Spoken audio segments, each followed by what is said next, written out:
തിരുവനന്തപുരത്ത് പ്രായപൂർത്തിയാകാത്ത കുട്ടികളെ പീഡിപ്പിച്ചതിൽ അധ്യാപകനെതിരെ കേസ്. കാട്ടാക്കട എയ്ഡഡ് സ്കൂളിലെ അറബിക് അധ്യാപകൻ അൻസാറിനെതിരെയാണ് കേസ്. കഴിഞ്ഞ ആഴ്ച ശിശുക്ഷേമ സമിതിക്ക് രഹസ്യമായി ലഭിച്ച വിവരത്തെ തുടർന്ന് കുട്ടികളിൽ കൗൺസിലിംഗ് നടത്തിയപ്പോഴാണ് വിവരം പുറത്തുവന്നത്. സംഭവത്തിൽ പോലീസ് കേസെടുത്ത് അന്വേഷണം ആരംഭിച്ചിട്ടുണ്ട്. വിവരങ്ങളുമായി ശ്രീനന്ദയുടെ. ശ്രീനന്ദ, എന്തൊക്കെയാണ് വിശദാംശങ്ങൾ? പ്രായപൂർത്തിയാകാത്ത 9 വിദ്യാർത്ഥികളെയാണ് സ്കൂളിലെ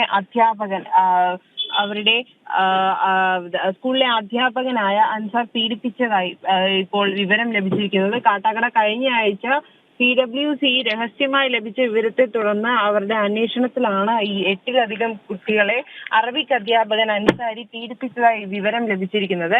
ഇയാൾ കൊല്ലം കുണ്ടറ സ്വദേശിയാണ്. ഇയാൾ നാട്ടിലേക്ക് കടന്നതായാണ് ഇപ്പോൾ ലഭ്യമായിരിക്കുന്ന വിവരം. 5 കുട്ടികളാണ് ഇയാൾക്കെതിരെ ഇപ്പോൾ കേസ് അല്ലെങ്കിൽ മൊഴി നൽകിയിരിക്കുന്നത്. ബാക്കിയുള്ളവർ ഉടൻ തന്നെ കേസ് രജിസ്റ്റർ ചെയ്യുമെന്നാണ് നമുക്ക് ഇപ്പോൾ ലഭ്യമാകുന്ന വിവരം. Kattakkada police case FIR register ചെയ്ത് പോക്സോ നിയമപ്രകാരം FIR എടുത്ത് അന്വേഷണം ആരംഭിച്ചിട്ടുണ്ട്. ഈ പ്രായപൂർത്തിയാകാത്ത കാട്ടാക്കട പേരുമൂടിലുള്ള എയ്ഡഡ് സ്കൂളിലെ അറബിക് അധ്യാപകനാണ് ഈ അൻസാരി. ഇയാൾ ഇപ്പോൾ ഒളിവിലാണ് എന്നാണ് നമുക്ക് ഇപ്പോൾ ലഭ്യമാകുന്ന വിവരം. കഴിഞ്ഞ ആഴ്ച ശിക്ഷേമ സമിതിക്ക് ലഭിച്ച രഹസ്യ വിവരത്തിന്റെ അടിസ്ഥാനത്തിലാണ് ഇങ്ങനെ ഒരു നീക്കം നടത്തുകയും ആ ഒരു നീക്കത്തിലാണ് ഈ 9 കുട്ടികളെ പീഡിപ്പിച്ചതായി വിവരം ലഭിച്ചത്. അതിൽ 5 പേർ ഇപ്പോൾ പരാതി FIR രജിസ്റ്റർ ചെയ്തിട്ടുണ്ട്.